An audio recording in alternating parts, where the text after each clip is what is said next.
Brothers Plumbing, and we're here in our example bathroom. And today we're going to show you how to replace a fill valve. We're going to be using a Fluid Master Pro 45 Universal fill valve. And the situations where you would find the need to replace that fill valve would be if you hear your tank overflowing, it doesn't shut off, just constant running. That's one of the things that it could be. I would say 80% of the time that's what it is. Probably the rest of it is a flush valve, but that's another video. So we're going to break this open and we're going to show you how to replace the fill valve. Okay, so I'm going to open up the fill valve and show you the internal components. You can get this at Home Depot, at any supply house. They're pretty readily available. This is a universal fill valve, so it does fit most toilets, but there are particular toilets that have their very specific fill valve that they need. But if you need that, then go ahead and call us. So let's open this up.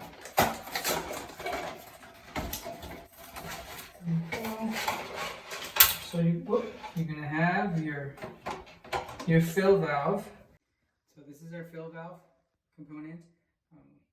The main purpose of that fill valve is basically to allow water to enter and to, when it's closed, to not let any more water in depending on what level you set in.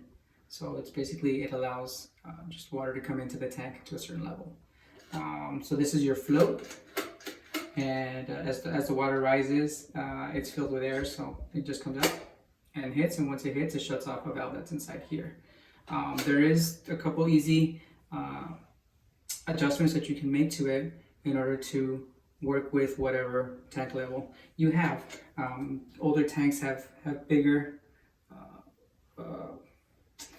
they're higher and they have bigger amounts of water that they want. Smaller, newer tanks that are 1.28, obviously they're going to have less water. First adjustment is up here. You'll see a screwdriver side of it, and basically it turns this screw up and down. I believe counterclockwise. It pushes it down and then clockwise pushes it up. So what it does is it moves this fill valve a little bit up or down, so it allows more water. The second adjustment is over here. If it's a major adjustment, this is a kind of a clamp.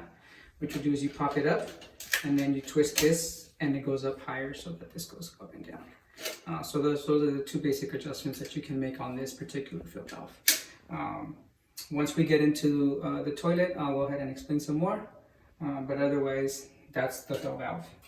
It comes with a couple of additional components, and I'll show you what they're used for. This is a little clip that goes into the center of the flush valve, basically, and this is where your nozzle, and I think I have it here.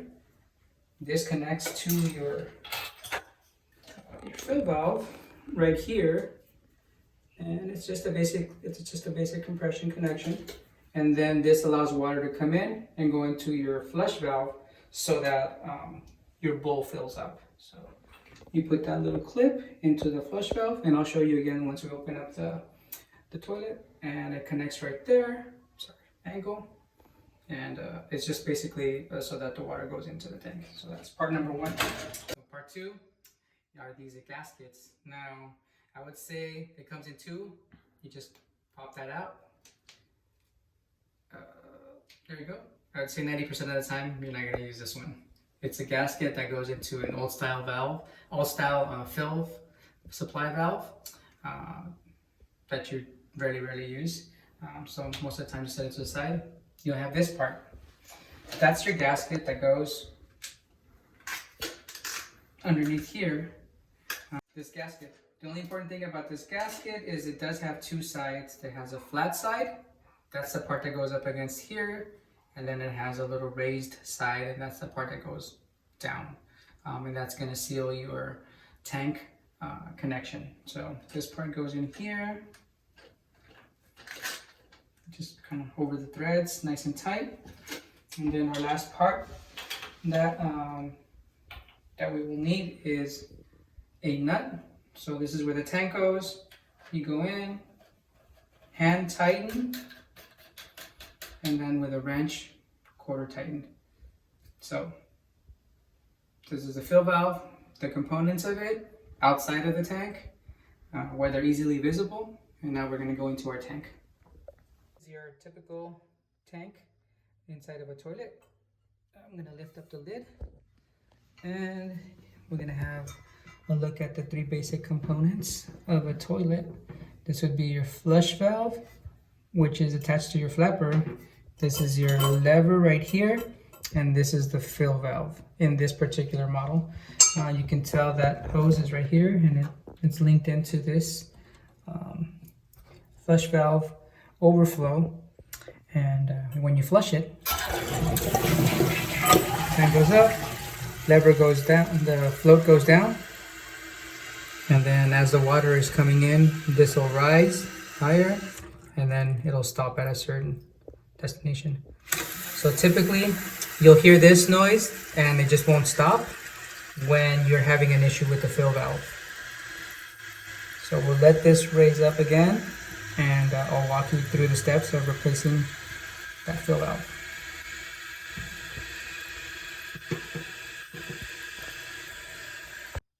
Step number one, as with most plumbing that you need to fix, is to find the shutoff valve for the particular fixture or the particular section that you're working on. In this case, they have them usually at the bottom left side, which is right here. This is your angle stop. And what you want to do is turn it counterclockwise. Give it a little tight, not too much, but enough that you hear a little bit of the noise. You flush your tank out. Let most of that water out as much as possible. And then check to see if you see running, that means your fill valve doesn't close off all the way. And you might have to shut off the water at the main in the front of the house. Hopefully you have one, because otherwise then you go to a meter. So let me tighten this one a little more and see if it stops. There we go. You want to tighten it, but not too much. Now you don't see any water coming out. And again, you lift up your flapper and you want to get rid of as much of that water as possible. Any water that's left over can be removed either with a absorbent sponge, or you can have a tray underneath that catches the rest of that water. In this case, I believe we're going to catch the rest of that water with a tray. So we'll move on to step number 2, which is disconnecting your supply hose from your fill valve. Your supply hose is underneath your tank, and it's just usually a squeeze. If you're looking at it, it would be clockwise that you remove it. And don't be afraid of a little bit of that water that comes out. That's the water that's in the hose, not too much.